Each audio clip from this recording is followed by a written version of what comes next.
ব্যালটে উপস্থাপনীয় প্রশ্নও নির্ধারণ করেছে। আমি প্রশ্নটি এখন আপনাদের সামনে পাঠ করে শোনাচ্ছি। প্রশ্নটি হবে এরকম: আপনি কি জুলাই জাতীয় সনদ সংবিধান সংস্কার বাস্তবায়ন আদেশ 2025 এবং জুলাই জাতীয় সনদের লিপিবদ্ধ সংবিধান সংস্কার সম্পর্কিত নিম্নলিখিত প্রস্তাবগুলোর প্রতি আপনার সম্মতি জ্ঞাপন করছেন? ক, নির্বাচনকালীন সময়ে তত্ত্বাবধায়ক সরকার, নির্বাচন কমিশন এবং অন্যান্য সাংবিধানিক প্রতিষ্ঠান জুলাই সনদে বর্ণিত প্রক্রিয়ার আলোকে গঠন করা হবে। খ, আগামী সংসদ হবে 2 কক্ষ বিশিষ্ট।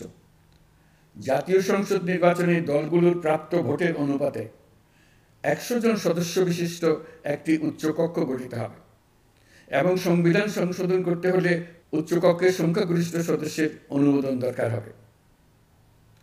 গ, সংসদে নারীর প্রতিনিধি বৃদ্ধি, বিরোধী দল থেকে ডেপুটি স্পিকার ও সংসদীয় কমিটির সভাপতি নির্বাচন, প্রধানমন্ত্রীর মেয়াদ সীমিতকরণ, রাষ্ট্রপতির ক্ষমতা বৃদ্ধি, মৌলিক অধিকার সম্প্রসারণ, বিচার বিভাগের স্বাধীনতা ও স্থানীয় সরকার সহ বিভিন্ন বিষয়ে যে 30টি প্রস্তাবে জুলাই জাতীয় সনদে রাজনৈতিক দলগুলোর ঐকমত্য হয়েছে, সেগুলো বাস্তবায়নে আগামী নির্বাচনে বিজয়ী দলগুলো বাধ্য থাকবে।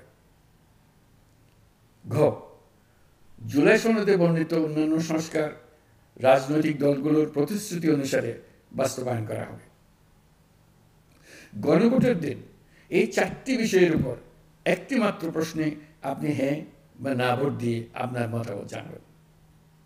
গণভোটের সংখ্যাগরিষ্ঠ ভোট হ্যাঁ সূচক হলে আগামী সংসদ নির্বাচনে নির্বাচিত প্রতিনিধি নিয়ে একটি সংবিধান সংস্কার পরিষদ গঠিত হবে। এই প্রতিনিধিগণ একই সাথে জাতীয় সংসদের সদস্য হিসেবে দায়িত্ব পালন করবেন। পরিষদ তার প্রথম অধিবেশন শুরুর তারিখ হতে 180 কার্যদিবসের মধ্যে সংবিধান সংস্কার করবে। সংবিধান সংস্কার সম্পন্ন হওয়ার পর 30 কার্যদিবসের মধ্যে